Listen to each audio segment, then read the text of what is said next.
아이를 낳았으니 이를 멈추게 하라. 조선의 관청 문서에 이런 말이 적혔다면 그 순간을 상상해 보게 됩니다. 아이를 낳았다는 이유만으로 일을 쉬게 하라는 명령. 오늘날에는 익숙한 문장이지만 15세기 조선에서는 전혀 다른 울림이었을 것입니다. 그전까지 출산은 쉬어야 할 이유가 되지 못했습니다. 아이를 낳은 몸은 아직 제대로 서 있기도 힘듭니다. 그런데도 며칠만 지나면 다시 물동이를 들고 쌀자루를 나르며 관청의 허드렛일로 돌아가야 했습니다. 연기 자욱한 부엌, 차가운 새벽 마루, 몸을 웅크린 채 다시 일을 시작하는 풍경은 낯설지 않았습니다. 그런 현실 속에서 조선의 왕은 왜 이 관행을 멈추려 했을까요? 출산 휴가의 시작은 조선이었다고 말할 수 있을까요? 정말로 세종대왕은 아이를 낳은 여성에게 쉴 권리를 떠올린 임금이었을까요? 아니면 전혀 다른 이유가 있었던 걸까요? 본격적으로 들어가기 전에 이 이야기를 위해 조선 왕조실록 세종대 기록과 경국대전 관련 조항, 그리고 세종대 민생 정책을 다룬 여러 연구를 직접 확인했습니다. 구독과 좋아요는 역사 라디오를 계속 만드는 힘이 됩니다. 감사합니다. 이제 시간을 조금 거슬러 올라가 보겠습니다. 이 이야기는 이 제도가 처음 논의되던 시점으로 돌아가는 데서 시작됩니다. 15세기 초 조선 사회에서 출산은 철저히 개인의 몸에서 벌어지는 일이었습니다. 아이를 낳는 일은 집안의 경사이기도 했지만 동시에 조용히 치러야 할 일이기도 했습니다. 특히 관청에 소속된 여종에게 출산은 축하보다 부담에 가까웠습니다. 그 자리는 누군가 대신 채워야 했고 그 공백은 곧바로 문제로 이어졌기 때문입니다. 실록을 보면 아이를 낳은 지 얼마 되지 않은 여종이 다시 노역에 투입되는 장면이 자연스럽게 등장합니다. 출산 뒤 며칠이 지났는지 몸 상태가 어떤지는 중요하지 않았습니다. 중요한 것은 오직 하나, 일손이 비었느냐였습니다. 출산은 잠시의 중단일 뿐 오래 허용될 수 없는 일이었습니다. 이런 구조 속에서 몸을 제대로 회복하지 못한 여성들은 쉽게 병을 얻었고 태어난 지 얼마 되지 않은 아이들 역시 오래 버티지 못하는 경우가 적지 않았습니다.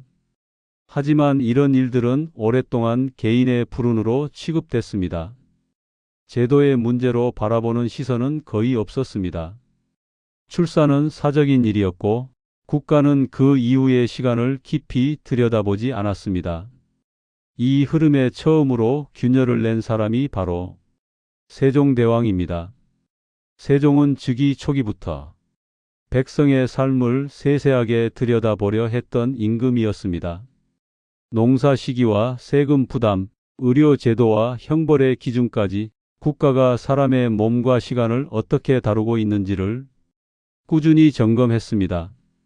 출산 문제도 그 연장선에 있었습니다. 세종대 실록에는 관청 소속 여종들이 출산 후 바로 일터로 돌아갔다가 병을 얻거나 아이를 잃는 사례가 반복된다는 보고가 등장합니다. 이제 출산은 더 이상 단순한 개인의 일이 아니게 됩니다.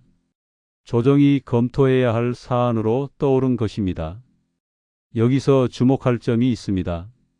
조정의 논의는 감정적인 호소에서 시작되지 않았다는 점입니다. 가엾다는 말보다 먼저 나온 것은 손실이 크다, 회복이 더디다는 판단이었습니다. 사람을 너무 빨리 소모하고 있다는 인식이 서서히 자리 잡기 시작합니다. 아이를 낳은 뒤 최소한의 회복 기간을 주지 않으면 결국 더 큰 공백이 생기고 다시 사람을 보충해야 합니다. 아이가 살아남지 못하면 다음 노동력 역시 사라집니다. 출산을 방치하는 일은 감정의 문제가 아니라 국가 운영의 문제로 연결돼 있었습니다. 이렇게 해서 조선은 처음으로 출산 이후 일정 기간 일을 면제한다는 발상을 제도 안으로 끌어들입니다. 물론 오늘날 우리가 아는 출산 휴가와는 분명히 다릅니다. 기간도 짧았고 대상도 매우 제한적이었습니다. 민간의 여성에게까지 널리 적용됐다고 보기도 어렵습니다. 그럼에도 이 결정에는 분명한 변화가 담겨 있었습니다. 출산을 이유로 공식적으로 일을 멈추게 하라는 명령이 문서로 남기 시작했다는 점입니다. 아이를 낳은 몸을 잠시라도 보호해야 한다는 인식이 처음으로 국가의 언어로 표현된 순간이었습니다.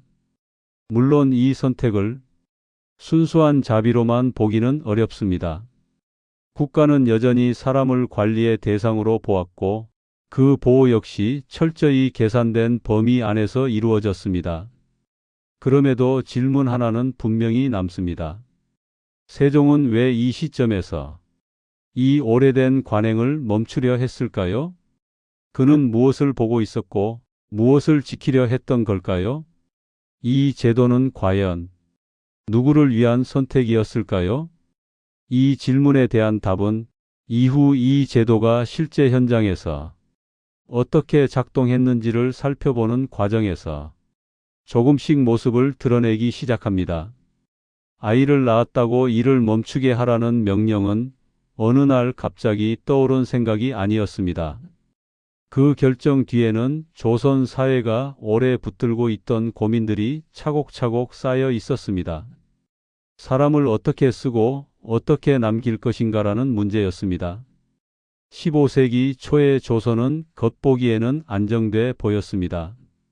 왕조가 세워진 지 수십 년이 지나며 법과 제도는 자리를 잡았고 관청의 조직도 비교적 정돈돼 있었습니다. 하지만 속을 들여다보면 늘 빠듯했습니다. 국가는 언제나 사람을 필요로 했고 그 사람을 어떻게 유지할 것인가는 풀기 어려운 과제였습니다. 당시 조선의 경제 구조는 농업 중심이었습니다. 농사는 계절에 맞춰 움직였고 모내기와 수확철에 일손이 비면 곧바로 수확량이 줄었습니다. 관청도 크게 다르지 않았습니다. 문서를 옮기고 물자를 나르고 하루에도 몇 번씩 오르내리는 잡무에 손이 비면 업무는 금세 밀려들었습니다.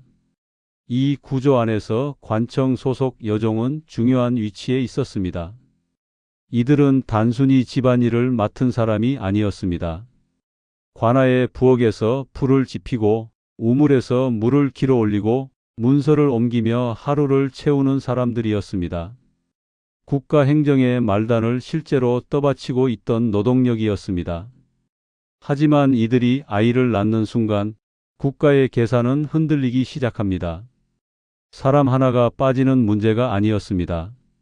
그 공백을 메우기 위해 다른 누군가의 일이 늘어나고 그 부담이 다시 누적되는 구조였습니다. 문제는 여기서 그치지 않았습니다. 출산 직후 무리하게 일에 투입된 여성들이 병을 얻고 다시 장기간 일을 하지 못하는 사례가 늘어났습니다. 아이를 제대로 돌보지 못해 목숨을 잃는 경우도 이어졌습니다. 단기적인 공백을 메우려다 오히려 더 큰 손실을 만드는 일이 반복된 것입니다. 이 시점에서 세종대왕의 통치 방식이 조금씩 드러나기 시작합니다. 세종은 백성의 삶을 도덕의 문제로만 보지 않았습니다. 사람이 어떻게 태어나고 어떻게 일하고 어떻게 병들고 어떻게 사라지는지를 국가 운영의 관점에서 끈질기게 바라봤습니다. 세종대 기록에는 의료와 인구에 관한 논의가 유난히 많이 등장합니다. 질병 치료를 맡은 재생원의 운영, 농번기와 농한기를 고려한 노역 조정, 형벌을 받을 때 몸에 남는 상처까지 세세하게 검토합니다. 출산 역시 이 흐름에서 벗어나 있지 않았습니다. 조정에서 오간 말들은 의외로 냉정합니다. 아이를 낳고도 바로 일을 시키는 것이 과연 이득인가? 몸을 회복시키지 않으면 결국 더 오래 손을 놓게 되지 않겠는가? 여기에는 연민보다는 계산이 앞서 있었습니다.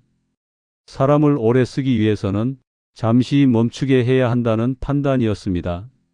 훗날 바로 이 계산이 출산 후 일정 기간 노역을 멈춘다는 제도로 이어집니다. 출산을 보호해야 한다는 선언보다 손실을 줄이기 위한 선택이 먼저 자리 잡은 셈입니다. 국가는 출산을 관리하지 않으면 오히려 더 큰 비용을 치르게 된다는 사실을 조금씩 깨닫고 있었습니다. 하지만 이 제도가 모든 여성에게 적용될 수 있었을까요? 여기서 조선의 신분제가 분명하게 모습을 드러냅니다. 국가가 직접 관리하는 대상, 즉 관청 소속 여종은 제도의 범위 안에 들어올 수 있었지만 민간의 여성은 여전히 가족과 집안의 책임 아래 놓여 있었습니다. 출산을 이유로 일을 쉬게 해준다는 발상 자체는 새로웠습니다. 그러나 그 범위는 철저히 관리 가능한 영역 안에 머물렀습니다. 국가는 모든 출산을 돌볼 수 없었고 그럴 준비도 되어 있지 않았습니다. 보호는 선택적이었고 언제나 계산된 것이었습니다. 이쯤에서 질문 하나가 다시 떠오릅니다. 출산 휴가의 시작은 조선이었다고 말할 수 있을까요? 그렇다면 그 출발점은 사람을 위한 제도였을까요? 아니면 국가를 위한 선택이었을까요? 그리고 또 하나의 긴장이 생깁니다. 제도는 문서 위에 만들어졌지만 과연 현장에서는 그대로 지켜졌을까요? 명령과 삶 사이에는 늘 간격이 있기 마련입니다. 그 간격이 어떤 문제를 낳았는지는 이제 실제 기록 속 장면들을 따라가며 조금 더 가까이 들여다보게 됩니다. 출산 후 일정 기간 일을 멈추게 하라는 명령이 내려온 뒤 조선의 풍경은 곧바로 달라졌을까요? 기록을 따라가 보면 대답은 쉽게 나오지 않습니다.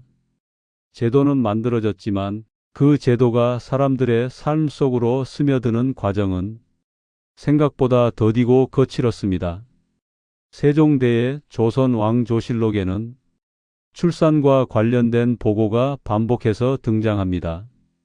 어느 기록에는 아이를 낳은 지 얼마 되지 않은 여종을 다시 부역에 쓰지 말라는 왕의 지시가 적혀 있고 그 바로 뒤의 기록에는 이미 일을 시켜 병을 얻었다는 보고가 이어집니다. 문서 위의 명령과 삶의 현실 사이에 얼마나 큰 간격이 있었는지를 보여주는 대목입니다. 한 장면을 떠올려 보겠습니다. 관청에 속한 여종 한 명이 아이를 낳았습니다. 문서상으로는 일정 기간 노역이 면제됩니다. 하지만 그 자리를 대신할 사람은 어디에도 적혀 있지 않습니다. 부엌에 불을 지필 사람, 우물에서 물을 길어 올릴 사람, 문서를 나를 사람이 그대로 남아 있습니다. 결국 그 부담은 주변으로 흘러갑니다. 다른 여종들이 더 많은 일을 떠안게 되고 어느새 이런 말이 오가기 시작합니다. 조금만 쉬었다가 나와도 되지 않겠느냐. 제도는 있었지만 현장은 여전히 빠듯했습니다. 실록을 보면 이런 상황을 두고 조정 안에서도 의견이 갈렸다는 기록이 남아 있습니다. 왕의 명령을 그대로 따르자니, 당장 일이 돌아가지 않고 현장의 사정을 우선하자니 왕명이 흐려지는 상황이었습니다. 왕명은 왕명이고 현실은 현실이다라는 식의 보고가 올라옵니다. 이때부터 출산 휴가라는 제도는 보호와 효율 사이에서 본격적인 줄다리기에 들어갑니다. 쉬게 하면 사람이 부족하고 줄이면 보호의 의미가 사라집니다. 어느 쪽으로도 쉽게 기울 수 없는 상황이었습니다. 이 갈등은 곧바로 사람들의 몸 위에 드러나기 시작합니다. 출산 후 얼마 지나지 않아 다시 일을 하다 병을 얻은 사례, 아이를 제대로 돌보지 못해 목숨을 잃었다는 보고가 이어집니다. 왕은 다시 묻습니다. 정해준 기간이 너무 짧은 것 아니냐? 여기서 중요한 점은 이 논의가 한두 번으로 끝나지 않았다는 사실입니다. 세종대왕은 같은 문제를 여러 차례 되짚습니다. 출산 전에도 일을 줄여야 하는지, 출산 후에는 얼마를 쉬게 해야 하는지, 아이를 키우는 동안의 부담은 어디까지 고려해야 하는지, 질문은 점점 구체해집니다. 하지만 이런 질문은 곧 또 다른 반발을 불러옵니다. 관청 현장에서는 이러다가는 일을 할 사람이 없다는 말이 돌기 시작합니다. 출산 휴가가 길어질수록 남은 사람들이 떠안아야 할 일이 눈에 띄게 늘어났기 때문입니다. 제도가 한쪽을 보호하는 동안 다른 쪽은 압박을 받는 구조가 만들어진 것입니다. 이 시기 사람들 사이에서는 이런 말도 돌았다고 전해집니다. 아이를 낳으면 오히려 눈총을 받는다. 이 말이 공식 기록에 그대로 남아있지는 않습니다. 다만 여러 보고와 정황을 종합해 보면 충분히 짐작할 수 있는 분위기입니다. 쉬는 사람과 쉬지 못하는 사람 사이에 말로 드러나지 않는 긴장이 생겨났습니다. 또 하나의 갈등은 신분의 경계에서 나타납니다. 관청 소속 여종에게는 출산 후 휴식이 논의되는데 민간의 여성에게는 아무런 변화가 없다는 점이었습니다. 같이 아이를 낳았는데 누구는 제도의 대상이 되고 누구는 그렇지 않다는 사실은 자연스럽게 비교를 낳았을 것입니다. 다만 이 부분은 공식 기록이 많지 않아 확실하다고 단정하기는 어렵습니다. 분명한 것은 하나입니다. 출산 휴가라는 제도가 조선 사회에 새로운 질문을 던졌다는 점입니다. 출산은 개인의 몸에서 벌어지는 일인가? 아니면 국가가 개입해야 할 사건인가? 그리고 국가는 어디까지 책임질 수 있는가? 세종은 이 질문에 쉽게 답하지 않습니다.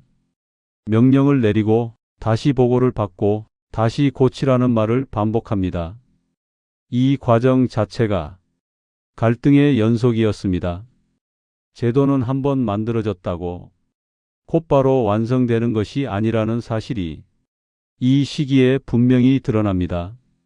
출산 휴가의 시작은 조선이었다고 말할 수 있을까요?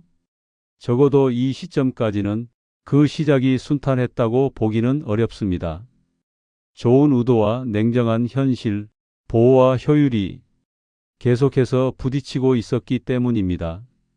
그리고 바로 이 충돌 속에서 조선은 출산 휴가를 단순한 시혜가 아니라 국가 운영의 한 요소로 다루기 시작합니다. 이 선택이 어떤 의미를 갖게 되는지는 이제 갈등이 가장 또렷해지는 지점에서 본격적으로 드러나게 됩니다. 출산 후 일정 기간 일을 멈추게 하라는 명령은 시간이 지날수록 조정 안팎에서 더 큰 긴장을 만들어냅니다. 현장은 늘 빠듯했고 조정으로 올라오는 보고는 점점 잦아졌습니다. 왕의 뜻은 알겠으나 당장 사람이 모자랍니다. 이미 쉬는 사람이 늘어 업무가 지연되고 있습니다. 제도가 자리를 잡기도 전에 갈등은 먼저 커져가고 있었습니다. 출산 휴가는 더 이상 한두 사람의 문제가 아니었습니다. 관청의 일상 전체가 흔들리고 있었기 때문입니다. 쉬는 사람이 생기면 그만큼의 일은 사라지지 않습니다. 누군가는 더 일해야 했고 그 부담은 고스란히 남아있는 사람들에게 돌아갔습니다. 출산을 보호하려는 제도와 현장을 굴러가게 해야 하는 현실이 정면으로 부딪히는 순간이었습니다. 이 지점에서 조정은 다시 묻게 됩니다. 그렇다면 얼마나 쉬게 할 것인가?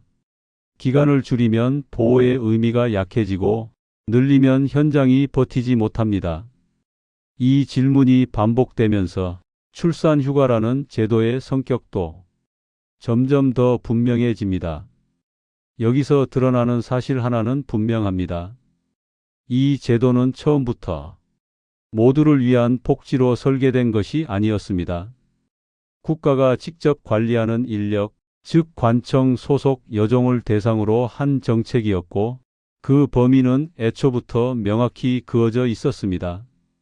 민간의 여성, 집안에서 아이를 낳고 키우는 대다수의 백성은 여전히 이 논의의 바깥에 있었습니다. 출산은 여전히 집안의 일이었고 국가는 그 영역까지 들어갈 준비가 되어 있지 않았습니다.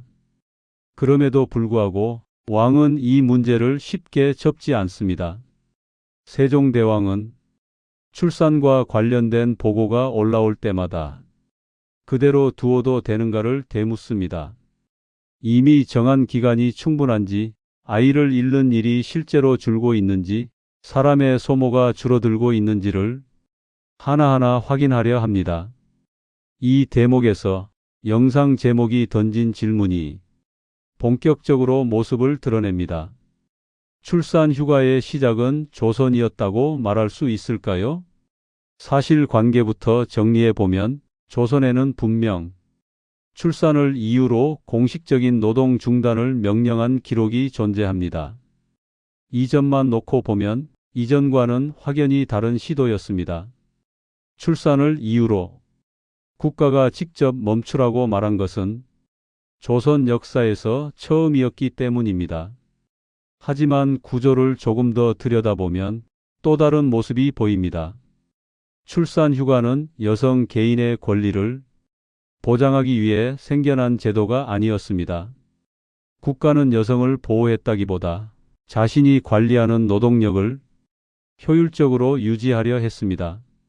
아이의 생존 역시 순수한 인도적 이유만으로 설명되지는 않습니다. 아이는 곧 미래의 인구였고 미래의 노동력이었습니다. 출산을 방치하면 당장의 일손뿐 아니라 앞으로의 사람까지 잃게 된다는 계산이 이 제도의 바탕에 깔려 있었습니다. 정치적 배경도 작용했습니다. 세종대는 제도 정비의 시기였습니다. 나라가 어느 정도 안정기에 접어들면서 즉각적으로 사람을 끌어다 쓰는 방식보다 지속적으로 운영할 수 있는 구조가 중요해지던 때였습니다. 사람을 빨리 쓰고 버리는 방식으로는 국가가 오래 버틸 수 없다는 인식이 조정 안에 퍼지고 있었습니다. 이런 분위기 속에서 출산 휴가는 쉬게 해주자는 선언이 아니라 어떻게 쉬게 해야 손해가 덜한가를 따지는 제도에 가까웠습니다. 기간은 계산의 결과였고 대상은 관리 가능성의 기준이었습니다. 누구를 쉬게 할 수 있는지, 어디까지 감당할 수 있는지에 따라 제도의 선이 그어졌습니다. 여기까지 놓고 보면 하나의 결론 윤곽이 떠오릅니다.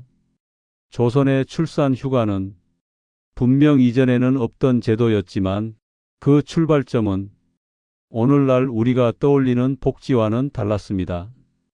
이 제도는 자비와 계산, 보호와 통제 사이에서 태어났습니다. 그러나 이 판단을 여기서 끝낼 수는 없습니다. 사람들은 이 제도를 실제로 어떻게 받아들였을까요? 쉬게 된 여성의 삶은 현장에서 정말로 달라졌을까요? 그리고 이 선택은 조선 사회에 어떤 흔적을 남겼을까요? 이제 남은 이야기는 이 제도가 남긴 결과와 그에 대한 평가입니다. 출산 휴가는 과연 놀라운 제도였는지 아니면 시대의 한계를 벗어나지 못한 선택이었는지, 출산 휴가의 시작은 조선이었다고 말할 수 있을까요?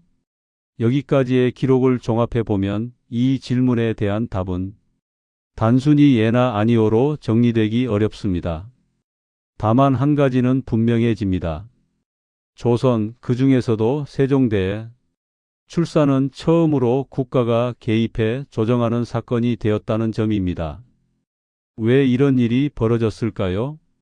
그 이유는 한 개인의 선이나 도덕적 각성만으로는 설명되지 않습니다. 당시 조선은 막 왕조의 기틀을 다지고 앞으로 나라를 어떻게 운영할 것인지 장기적인 구상을 시작하던 시기였습니다.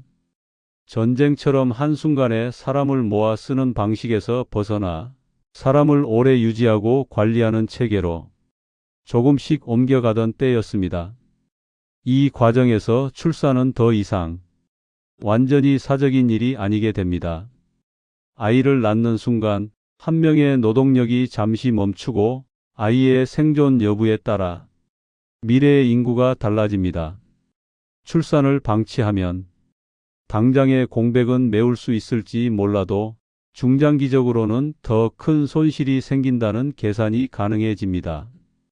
이 점에서 세종대의 출산 휴가는 여성을 위한 배려라기보다 국가를 위한 관리에 더 가까웠다고 볼 수 있습니다. 보호는 분명 존재했지만 그 보호는 언제나 조건부였습니다. 기간은 제한됐고 대상은 국가가 직접 통제할 수 있는 범위로 좁혀졌습니다. 신분제 역시 이 제도의 성격을 분명하게 드러냅니다. 관청 소속 여종은 국가의 재산이자 인력이었기 때문에 국가는 그들의 몸 상태와 생산성을 계산의 대상으로 삼을 수 있었습니다. 반면 민간의 여성은 여전히 집안의 책임으로 남겨졌습니다. 같은 출산이라도 누구의 아이냐에 따라 국가의 태도는 달랐습니다. 이 점에서 조선의 출산 휴가는 평등한 제도와는 거리가 멀었습니다. 모두를 위한 복지라고 부르기에는 분명한 한계가 있었습니다. 그럼에도 이전과의 차이는 분명했습니다. 출산을 이유로 일을 멈추게 하라고 공식적으로 말한 국가, 그리고 그 명령을 여러 차례 점검하고 고치려 했던 통치 방식은 조선 역사에서 처음 등장한 장면이었습니다. 후대의 평가는 엇갈립니다. 어떤 연구자들은 이를 조선식 복지의 싹으로 보기도 하고 또 다른 시선에서는 효율적인 인력 관리 정책으로 해석합니다. 어느 쪽이 절대적으로 옳다고 단정하기는 어렵습니다. 기록을 보면 두 성격이 분명히 함께 존재했기 때문입니다. 여기서 한 가지 익숙한 풍경이 떠오릅니다. 누군가 쉬면 그 일을 다른 누군가가 떠안아야 하는 구조. 제도는 생겼지만 현장은 늘 빠듯했던 현실. 보호와 효율 사이에서 생기는 미묘한 눈치와 긴장. 이 장면은 조선만의 이야기가 아닙니다. 회사나 조직에서도 비슷한 상황은 반복됩니다. 누군가의 휴식이 제도로 보장되더라도 그 공백을 어떻게 메울 것인가는 늘 남아있는 사람들의 몫이 됩니다. 제도는 문서 위에 있지만 실제 체감은 사람마다 다를 수밖에 없습니다. 조선의 출산 휴가도 그랬습니다. 쉬게 된 사람에게는 분명 변화였지만 남아있는 사람에게는 또 다른 부담으로 다가왔습니다. 국가는 이 균형을 끝까지 해결하지는 못했습니다. 다만 문제를 인식했고 출산을 제도의 언어로 다루기 시작했다는 점에서 이전과는 다른 선택을 했을 뿐입니다. 이제 남은 질문은 하나입니다. 이 제도는 이후 어떻게 기억되었을까요? 그리고 이런 선택은 조선 사회에 어떤 흔적을 남겼을까요? 이야기의 시선은 이제 그 이후의 시간으로 옮겨갑니다. 출산 후 일정 기간 일을 멈추게 하라는 명령은 세종의 제위가 끝난 뒤에도 완전히 사라지지는 않습니다. 다만 그 열기는 서서히 옅어집니다. 후대의 기록을 보면 출산과 관련된 규정은 남아있지만 세종 때처럼 집요하게 점검하고 되묻는 흔적은 눈에 띄게 줄어듭니다. 제도는 유지되었지만 그 제도를 바라보는 시선의 온도는 달라졌습니다. 세종의 말년을 떠올려 보면 그는 출산 휴가 하나만을 고민한 임금은 아니었습니다. 사람의 몸과 시간을 어떻게 다룰 것인가, 국가는 어디까지 개입해야 하는가라는 질문을 여러 제도 속에 흩뿌려 놓은 인물이었습니다. 출산 휴가 역시 그 질문들 가운데 하나였을 뿐입니다. 세종 이후의 조선은 점차 다시 관행 쪽으로 기울어 갑니다. 제도는 문서에 남아있지만 현장의 판단과 여건이 더 크게 작용하는 경우가 많아집니다. 출산은 보호의 대상이면서도 동시에 개인과 집안이 감당해야 할 몫으로 남습니다. 국가의 개입은 한 발 물러나고 책임은 다시 가족에게 돌아가는 구조가 반복됩니다. 그렇다면 이 제도는 실패였을까요? 그렇게 단정하기는 어렵습니다. 출산을 이유로 공식적인 노동 중단을 명령한 국가, 그리고 그 명령을 여러 차례 고치고 점검하며 고민한 기록은 이전의 조선에서는 찾아보기 힘든 장면이었기 때문입니다. 이 제도가 남긴 가장 큰 흔적은 완성된 복지 정책이 아니었습니다. 그보다는 국가가 생명과 노동을 함께 관리할 수 있다는 발상 자체였습니다. 출산은 더 이상 완전히 사적인 일이 아니게 되었고 국가의 언어로 논의될 수 있는 사건이 됩니다. 물론 그 관리에는 분명한 한계가 있었습니다. 신분에 따라 보호의 범위는 달랐고 여성 개인의 삶이나 선택이 제도의 중심에 놓이지도 않았습니다. 아이를 낳은 몸은 여전히 계산의 대상이었고 휴식은 권리라기보다 허용에 가까운 성격을 띠고 있었습니다. 이 지점에서 시선을 오늘로 잠시 옮겨보게 됩니다. 누군가 쉬면 그 공백을 누가 메울 것인가? 제도는 있지만 현장은 늘 빠듯한 구조. 보호와 효율 사이에서 생기는 미묘한 긴장. 이 풍경은 낯설지 않습니다. 조선의 출산 휴가를 바라보며 옛날 얘기인데도 지금과 닮았다고 느끼게 되는 이유는 아마 이 구조가 크게 달라지지 않았기 때문일 것입니다. 사람을 쉬게 하려면 그만큼의 여유와 준비가 필요하다는 사실 말입니다. 이제 다시 처음의 질문으로 돌아가 보겠습니다. 출산 휴가의 시작은 조선이었다고 말할 수 있을까요? 어쩌면 더 정확한 질문은 이것일지도 모릅니다.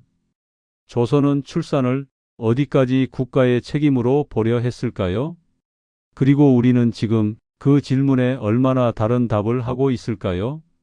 여러분이라면 그 시절 그 자리에서 쉬게 하라는 명령과 돌아가지 않는 현장 사이에서 어떤 선택을 하셨겠습니까? 오늘 이야기는 여기까지입니다. 이 영상이 좋았다면 구독과 좋아요, 알림 설정이 영상 제작에 큰 힘이 됩니다. 댓글로 오늘 가장 인상 깊었던 장면과 다음에 다뤘으면 하는 주제를 한 가지 남겨주세요. 감사합니다.